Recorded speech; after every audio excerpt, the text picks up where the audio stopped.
Greetings and welcome to another Patch Notes video here at Words About Games, a weekly video series that lets us host discussions and post opinion pieces about our various thoughts on gaming, the industry, and games culture.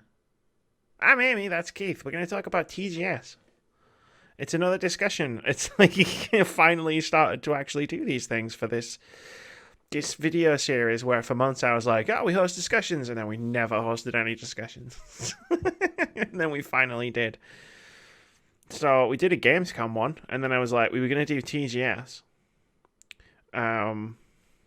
Keith's gone to the dark side.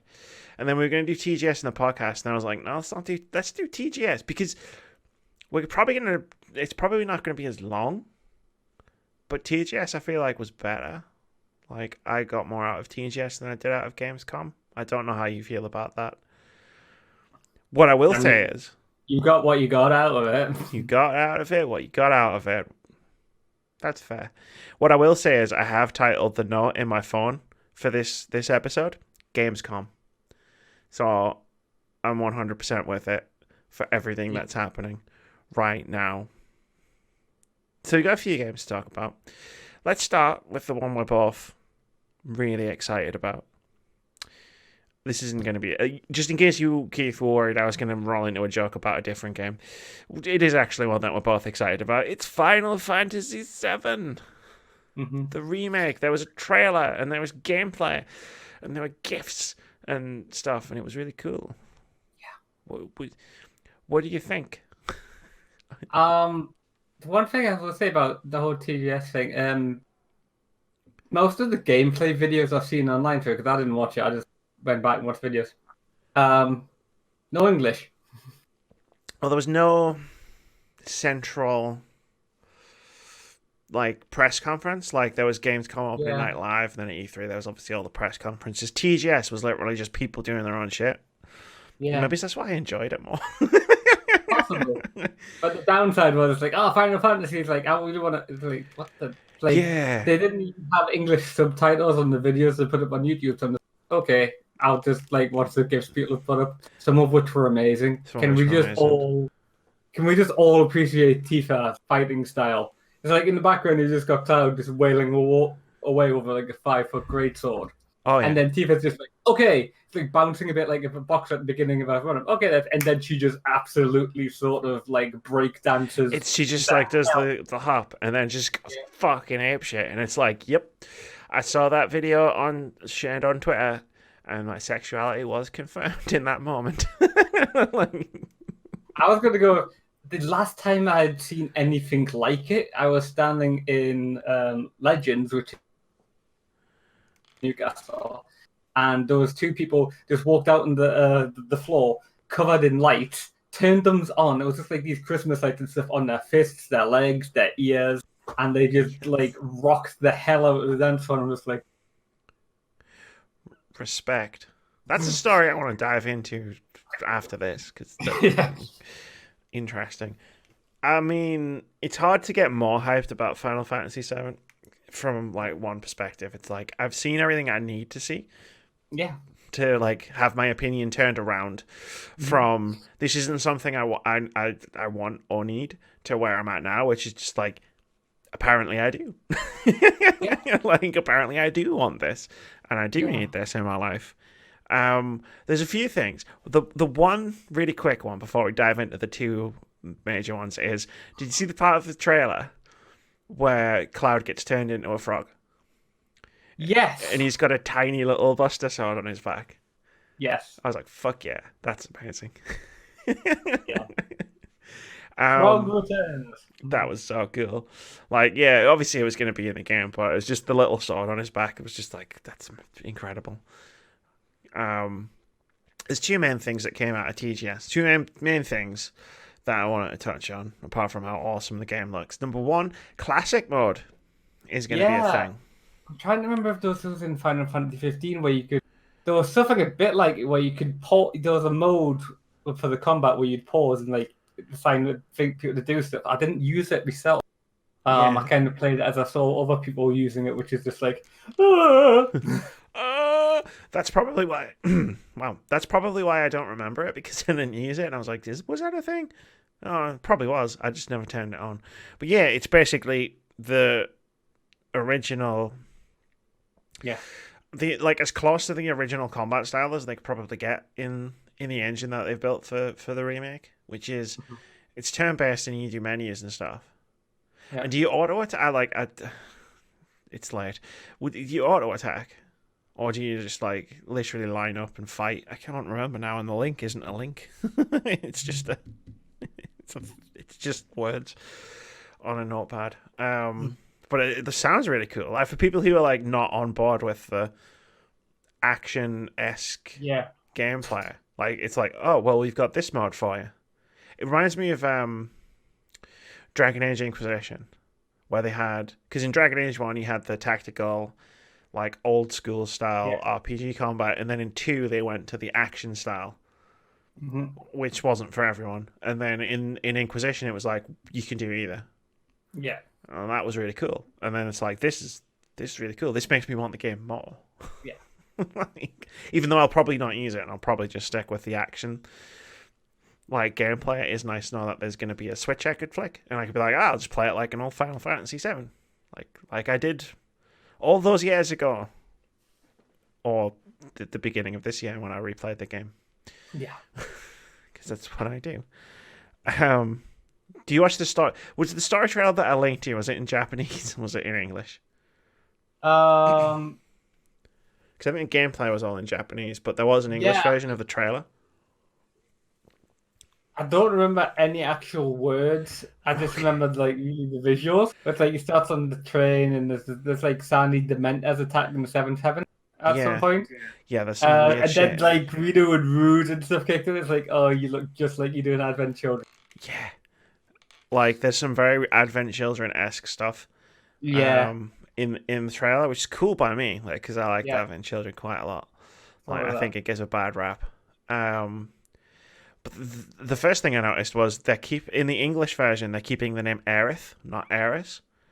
Rude says it in the English version of the trailer, which I was like, that's cool, because obviously for some reason they changed the name in 1997 for the Western release. The other thing is, which you won't need the English for, like dub for, they're definitely. It seems like they're definitely gonna do the cross-dressing thing in the remake. Which is that's brave. Oh man. Thing is, it could go like there's only two ways this can end. Like they're gonna nail it and it's gonna be great. Or it's gonna be a disaster. And I don't know which way it's gonna go. Like there's a way they can do it where it's awesome and it's fine, or it's fine, like, and they do it well, and it's just all they have to do is not make. They can like to make jokes, but the joke isn't haha Cloud is wearing a dress. That's not the joke. Like they can make jokes about the situation, and definitely don't have the gay panic gangbang scene. Like definitely just get rid of that. There's no way you can do that in 2019, or it won't be a terrible idea. But like it'd be cool if they nailed it. Like, but I don't know what that would look like because. All I can remember is the weirdly confusing 1997 version. Yeah. There's a whole thing I could get into about a subset of people who who saw that scene in 1997 and had very confusing feelings about it. I just hope they don't fucking screw it up. I'm surprised they're even gone for it, to be honest. Yeah, same, yeah. But there's Don Corneo, and you can see Aerith wearing a dress. So, yeah, deeper like hand on like. Yeah, they've got their arms around like his arm. He'll be fine. I think was the line, like in the English dub. Someone did a thing where they put the picture of Aerith in the dress from the original game next to the still image from the new trailer, and it's just like like just seeing the graphical comparison between Final Fantasy VII and Final Fantasy VII Remake, and it's just like holy crap. just think it's like Ares and Tifa being either side of him.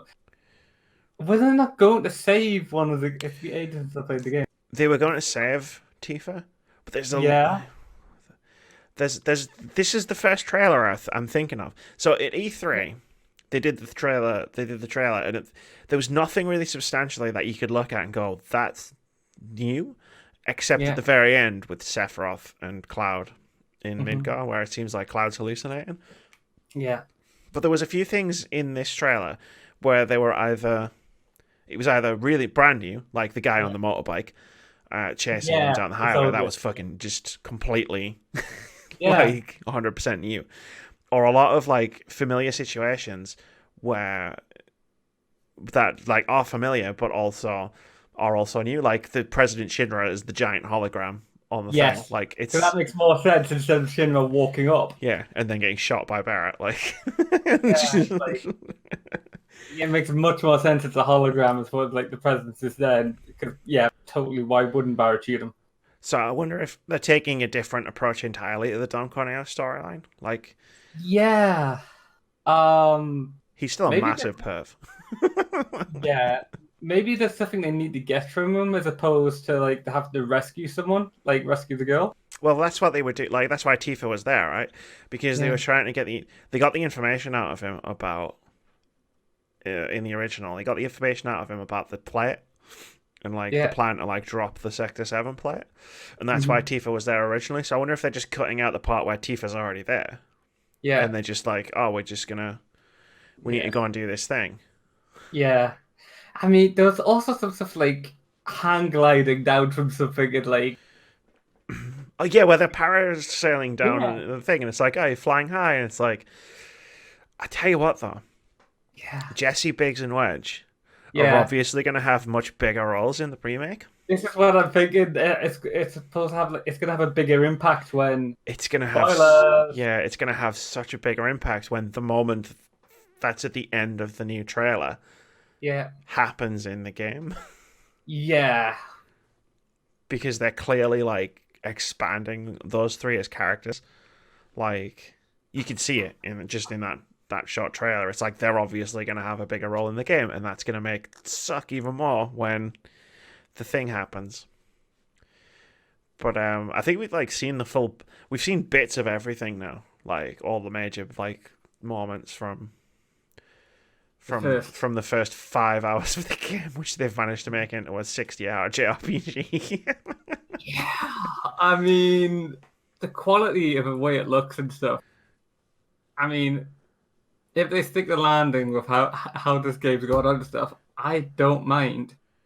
If the Final Fantasy remake turns into, say, basically a trilogy or a quintuplet of games pretty much in itself because it's that long. Yeah. Well, this is what I was talking about with someone where it was like, because it was explaining the concept of when you do Midgar in the original game, it's like 5 or 6 hours, and I'm fascinated to see how they've teased that out into a full game on its own. Like, and I'm not that bothered by the episodic thing, like type of the game, because I got 3 Final Fantasy 13 games. Like, I got a trilogy of Final Fantasy 13 games. I'm down for a trilogy of Final Fantasy 7 games if they've expanded the story so like much. When you think about it like that, because if the thing that's like, oh, Midgar was quite short, but you could make quite a bit of it. You set up this whole thing with like Soldier and like Avalanche and stuff. It's basically that like the rise and fall of Avalanche is the first thing, and like them fleeing Midgard is the second game. Because it's like you have this horrible thing where it all comes crashing down, literally.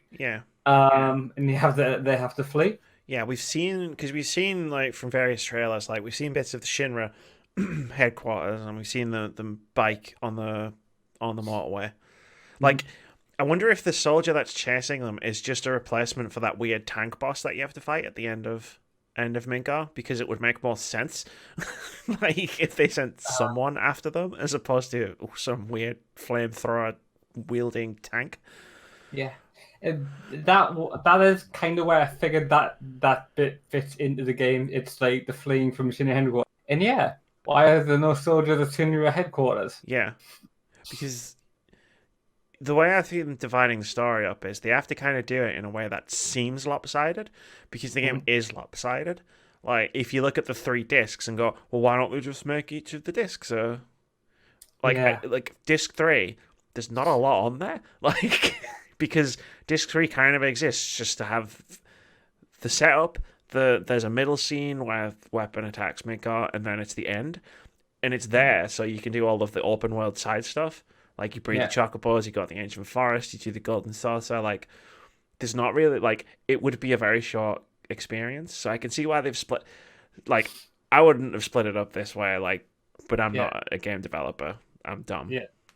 Like, in that regard. But it's going to be fascinating to see A, where this goes, B, where the next part goes. Yeah. And hopefully it won't take, like, very long for the next part to come out. I'm kind of thinking that Yuffie's not going to be a Easter egg character that you cannot find. I've got a feeling she's going to come up quite quickly after. It's just like, hey. Yeah, like, Vincent and Yuffie won't be, like, missable characters. Because they would have to put in... Because they're going to have to put in so much more work to have a party member character in the game. They're not going to make them missable. Like, could you imagine if, say, for example, like in Mass Effect, like Garrus was a missable character? All the work that goes into like putting Garrus as a member of like the team and whatnot in like, they're both gonna be there, because they're beloved characters. Biggs, Jesse, and Wedge might be beloved characters this time next year, which is gonna be weird because they're very minor characters in the first game. Yeah, I mean, I remember kind of Jesse, like, because he was like, oh, it's like the basically cute girl character at the beginning of this thing. It's like the first one really meet, because you don't meet Tifa initially. No, you meet Biggs, Jesse, Wedge, and Barrett and Cloud, and then you do the whole mission, and then you go back to the bar, and then you meet Tifa, and then you have the flashback. Yeah. On that day 5 years ago. No, that was a different flashback. No, it was the one much earlier at the well. To prevent this going an hour long, just on Final Fantasy VII. Right, we're doing an entire separate video for the rest of TGS because Final Fantasy VII's on jam. Yeah, I am very much looking forward to this. I had occasionally thought like, maybe I'll come to it, because I've tried to do Final Fantasy VII twice, and I've got a little further each time. Got into the second disc on my second attempt. And this looks so cool, and this looks so amazing. As long as it works fine on a standard PS4, I will try and get it when it comes out. If not, it'll work fine on a standard PS4. I'm hoping it does, because that game looks graphically amazing. Yes, but we're at that point now. It's the end of the generation, and we get games that look like The Last of Us and Halo 4. Like, we just get games that look ridiculously good. Like, if you're worried about it from that standpoint, just go and watch a gameplay clip of God of War and be like, yeah, PS4 can handle it. Yeah, I've seen enough like game clips from God of War. So, yeah. Like, so let's move on, because we could just sit here and talk about Final Fantasy VII for like 2 hours. Yeah, we've got other games to talk about, like Death Stranding. We did Gamescom, where we saw the thing and he peed and the mushroom came out and Jeff Keighley was in it.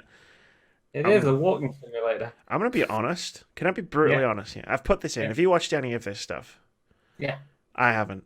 So I just couldn't bring myself to do it. Like, I didn't watch all of it. As I said, there wasn't English. I read a bit of the Kotaku thing that I sent you, which was like, you can explain what Death Stranding is. And my eyes started glazing over as I was reading it.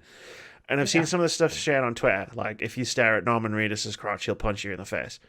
Yeah, instead of getting an achievement like you do in so many other games. That's a whole... Yeah. Mm-hmm. I was about to say, that's a whole can of worms, and then you just open the can of worms. It's like, what's the difference when you get an achievement for looking at someone's... Oh! Norman Reedus is a dude. The best take I saw about that on Twitter was someone said... like, it was based on reality, because it was based, that moment in the game was based on like real life, because Kojima stared at Norman Reedus' crotch too much and he punched him in the face. No, fair enough. Best take. So tell me about Death Stranding. Like, what didn't I know before? What didn't you know before that you do now? It's a hyper realistic walking simulator. all the gear that you carry will appear somewhere on your body. Oh, I heard about this. Yeah. Star Citizen's level of realism here. It's like, do I want to put this on my waist, or do I want to put back my... If I put too much stuff on my back, I'm going to be hunched over like the Hunchback of Notre Dame. My center of gravity is going to be off. I'm going to wander around the world carrying these different supplies to these different parts of this like city or whatever. I've got a ladder I can put down and then leave. For other people, can you open the world? It's like it's interactive sort of thing. They can leave equipment and stuff for you to find. However, you need to be carrying a special sort of gel to open those boxes, because all those boxes that other players will drop will be damaged, which just kind of sounds like a microtransaction that they haven't announced yet. Oh no, Kojima, don't do it. Anyway, that's the play involvement, because that's it. It's like, is there anybody out there? When you shout that, if anyone's left anything, it will ping on your, or like come outlined on your screen, and then you can go like salvage it. But apparently you're just one of these many walkers with this little baby, which has something DNA. Oh, and you're carrying a lot of sperm and eggs around with you as well, because that's like one of the major commodities in the world, as well as like weapons, ammunition, and stuff. You're carrying blood-based grenades, which have got a Latin name. If you don't have any blood packs on you, it takes your own blood to fuel it. And these things affect the giant monsters that are roaming the world, which you can only see because you've got the little baby on you. The BTs. Yeah. Which I'm assuming you sneak past. I think I remember seeing that in the E3 demo. I don't know where I stand with this game. There's humans you can fight and stuff, but all of your weapons are non-lethal. That's cool. I like the fact that your weapons are non-lethal. Yeah. I'm tired of murder rampages. Like, I go on so many looking at you, Lara. Games. Yeah. Or just Gears. Like, I just murdered about 1,000. Like, Control, I'm 99% of the way to killing 1,000 hiss. Same here. It's like, how many people were employed at this place in this old house? Because weren't all these people at one point? I think it's with the old house. It's entirely possible that they went into people. That's true. But yeah, it's just like I kind of just didn't watch any of the Death Stranding stuff, because I was like, I've seen the thing from Gamescom, and it had the opposite effect on me, where it was like I'm now less excited. Yeah, and I would play this game less. With TGS, it's like, because there was a 49-minute gameplay reveal, a 7-minute trailer. There was the thing where Norman Reedus' character is in a house, and you're like watching him and looking at him and stuff, and that's the thing where he punches you in the face. Mm-hmm. And then there was some other stuff, and I was like, this is a lot. It's either going to kill my hype for the game stone dead, or it's going to rebound it, and I didn't want to take the chance that it was just going to kill my hype for the game completely, because I do want to play this. Like, it is very different, and I like very different games. Very different. It's also that thing of... It apparently does get very Solid Snake-ish when you like encounter other humans. That makes sense. Or you're not lethal weaponry. If you've got non-lethal weaponry, I imagine it's quite stealth-oriented. Yeah. And Phantom Pain had great gameplay, so like I'm thinking like that might be where like, and there's all this stuff in the World War I style setting stuff that hasn't really been explained as to what that is. I think that might be more action-oriented gameplay sections. I don't know. Like, it is very different, but the things I'm seeing are like, it's very different, but also I don't know if I want this. It's going to be your jam, yeah.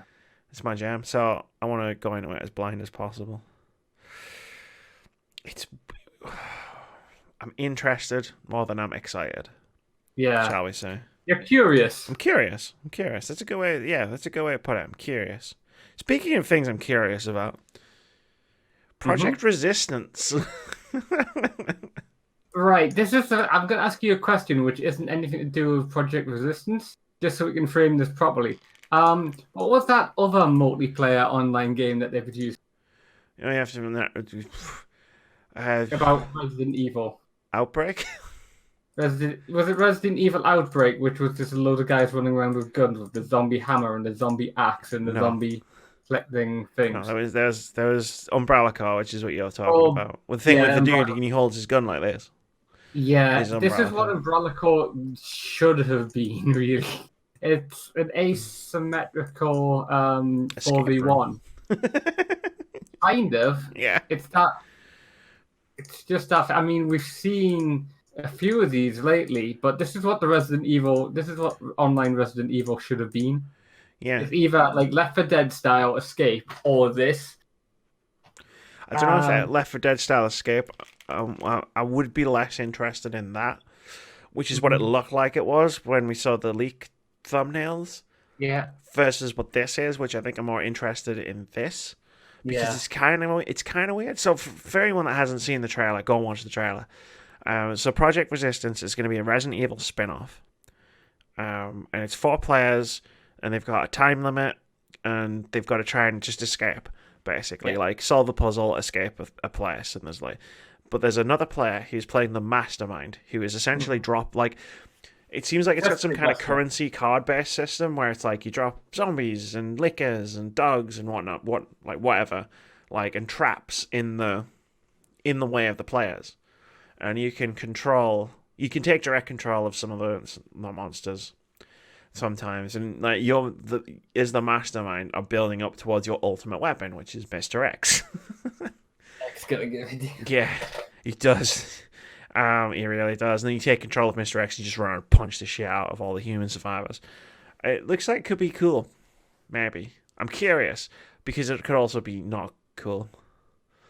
But all the 4 different human characters have different abilities. Different ultimate abilities. Like one of them's a tank. The tank weirdly activates an ultimate ability and does more damage. And I was like, I don't think you know what a tank is. There's a healer character and the hacker character. Yeah, the mastermind can plant traps, which I thought was kind of cool. But then the mastermind can also take control of cameras, which has guns, so you can just you can just attack characters. And I was like, is that not a bit off? Is that not a bit OP? Yeah. Because the cool thing about being the mastermind is you've got to be a DM almost, a vindictive, terrible DM, but a DM nonetheless. Where it's I'm trying to kill these people. Dungeon Land, so yeah. Yeah, and it's drop things everywhere, and it's cool, but then you just shoot them with a machine gun from a camera, and it's that's a bit lame. Yeah, I've got a few that cameras those gun cameras must be fixed points, which never change. Yes. So people know where they are, and maybe they're avoidable. But a quicker route is to go through that room. Well, the hacker character can turn cameras off, which is a cool thing.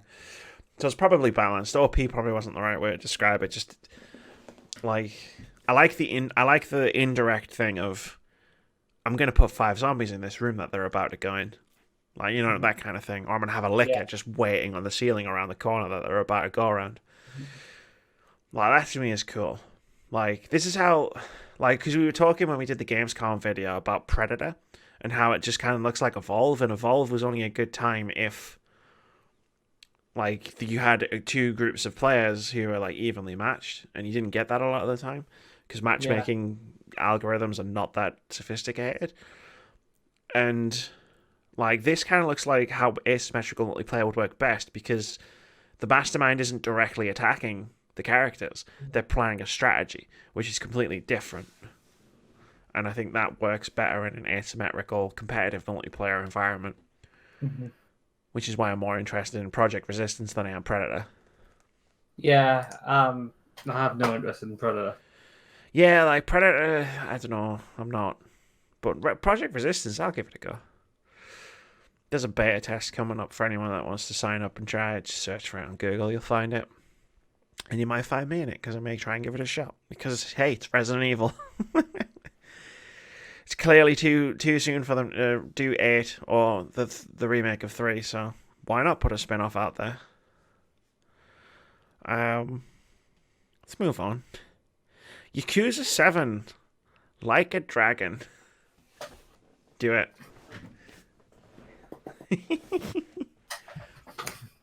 So for anyone that doesn't don't know what I was doing there, you've missed an awesome trailer. I'm not going to describe or explain, but you should look up Yakuza 7 Summons on Twitter. So Yakuza 7's a bit of a change for the Yakuza series in more ways than just it's a new protagonist. So for Yeah. like 7 Yakuza games, we've had Kiryu, and now we're finally getting a new protagonist in a new city. So Kamurocho's out as far as Yakuza goes, and it's going to be a turn-based RPG. Like, so this is just a whole new frontier for the Yakuza series, and I think that's really cool because as much as I loved Yakuza 6 last year, like I really enjoyed it, but I haven't played 0 to 5, so I was just lost. Like I was enjoying the gameplay, like running around, like doing the martial arts gameplay. Completely lost as far as the story goes because there's like 6 games of like lead up to Yakuza 6. And I'm really like setting aside the JRPG stuff for a minute. I really like that it's a jumping on point for a game series that has sort of gained traction in the West recently to the point where now a lot of people are taking notice of it. Like when Yakuza 0 was coming out, we were both looking at like videos about Yakuza 0 going, this game looks great. Like it looks like a lot of fun, but at the same time, there's been 5 other games. Like, but at that point, like I'm not jumping in at this point. Yeah, I mean, I bulked. I mean, I played Gears 3, but I was like, I'm I'm not. Lost. Yeah, I don't know who this character is who's just sacrificed himself. Spoilers. Dumb. Yeah, I have played Gears. But yeah, it's like 7. It's really smart to like now have a point where people can just jump in and be like, like. Oh, there's got to be a lot of people who are like, I like the look of Yakuza, but that's a lot of games to get through to enjoy it. Whereas you could just jump in at Yakuza 7 and just be like, cool, this is a fresh start. Like, I get to experience the crazy things that I've seen from the other Yakuza games. And then they went and did a completely different gameplay style. Like, on top of that. So it's not a brawler anymore. It's a turn-based RPG. Like, that's a really interesting move. Like, to just up and change the core gameplay mechanics. Like, what do you think of that? As someone who's never played Yakuza before, but, like, has seen the weirdness of Yakuza. Like, what do you think of the JRPG?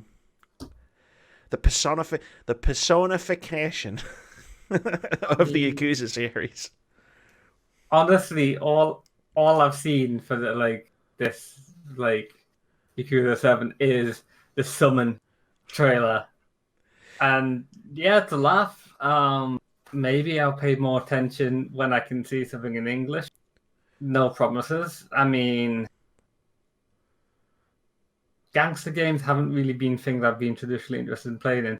They provide me with some like funny material and stuff to laugh about on words about games things when they come up. But it's not something I've really played. It's not something I'm really interested in looking at. Maybe when it gets closer to launch, say that'll have changed. But at the moment, yeah, fair enough. Like, I don't know. I mean, I'm interested. I liked Yakuza 6. I like Judgment. I feel like they'll continue. Like, I'm not finished Judgment yet, so I don't know where the story leaves off. But I feel like they'll continue the brawling gameplay in Judgment, like as a series, like as a spin-off series, like the stuff that people are used to from the older Yakuza games. They'll continue in that, and then maybe the development team just fancied a change. Yeah. Like, we want to do something different. We've done 7 games where you just run around on the street, pick up bikes and big signs, and just smash people across the face with them. Because that's all I do when I'm playing these games. And there's nothing wrong with that. I really enjoy it, but I like turn-based JRPGs. So there is that. I mean, I like the fact that it's the 7th game in the main series, right? And the subtitle is Like a Dragon. And it reminds me of Resident Evil 7 Biohazard. Because the title of the Yakuza games in Japan is Ryuga Gotoko, which translates to Like a Dragon. So the subtitle for the game in the West is the name of the game in Japan. Like, which is exactly the same as Resident Evil. Like it's just a little detail that I looked at and I was like, that's really cool. I thought you mentioned Dragon Ball Z there. Or it's like 7 Dragons. No, it's like it just the title of Yakuza 7 is basically the title of Yakuza in the West plus in Japan. Yeah. And that worked out really well for Resident Evil 7. Let's move up. There were 2 trailers. We'll do Shenmue first, because I'm not really going to talk much about Shenmue 3. I'm really excited about this game. Keith knows. Everybody knows. Keith was in... Before we were doing podcasts and live reactions to E3, was the E3 press conference where Shenmue 3 came by. Keith was in a voice chat with me. I recognised the first 3 bars of the Shenmue music and lost my absolute everything. It's been many years we've been waiting for this game. Conference of Dreams. I wish we had been doing live stream reactions for that E3, because I flipped twice within the space of about 10 minutes because there was the Final Fantasy reveal and then something, and then Shenmue 3, and I flipped twice. Yeah. But it was all private. Yeah. This still hops back to my things like, Sony totally won that Conference of Dreams and everything. It's like, we didn't see any of those 3 massive games everyone raised within 3 years. No, The Last Guardian came out within a year and a half. It was more than a year. No, it was a year. It was a year and a half because it was a big thing between me and Tom. I have a T-shirt. I'll never get out because it's dead names, but I have a T-shirt that proves it. But I hate the whole winning E3 and losing E3 thing, but I mean, if you want to go down that road with the Microsoft press conference from that year, are you enjoying playing Minecraft on HoloLens? No. Exactly. So that was their big thing. So much stuff. They had a big reel on. What's Ori there? Yeah. It's a long time ago. I don't have a great brain for these sort of things. I'm wearing a Nintendo T-shirt, so I'm immune from criticisms of being a PlayStation fangirl. But it's telling that you don't remember what was there at the Microsoft conference, but you do remember what was at the PlayStation conference. I do remember the Conference of Dreams because it was 3 games, and yes, there was a lot of tension between you, Tom, and others about the fact that those games weren't coming for years. I mean, I didn't hold out hopes for Final Fantasy and Shenmue, but I was right about The Last Guardian. Shenmue was taking this long. Well, it was literally just starting development when that press conference was the thing. So was Final Fantasy 7 actually, as we learned. And they restarted development on that, but it's I don't mind learning about the existence of games years and years in advance. I'm still excited because it's Shenmue, and I have fond memories of playing Shenmue back in the early 2000s, or whenever they first came out. Less fond memories of trying to play them in 2019. Because, while back then, it was open worlds weren't a thing. It was the first open world game. It was this is fucking groundbreaking. There's been a lot of improvements. Yeah. Controller design has gone on something since Shenmue 2 was a... But it's one of those things where it's the first game in a genre, will never be the best game in a genre. Or if it is, the genre hasn't lasted very long. And Shenmue 3 it looks cool. I'm looking forward to it. Speaking of it looks cool and I'm looking forward to it, Nioh 2 is coming out in early 2020. And there's going to be an open beta in November. I mean, it looks awesome, but I think we both know I will not be playing that game.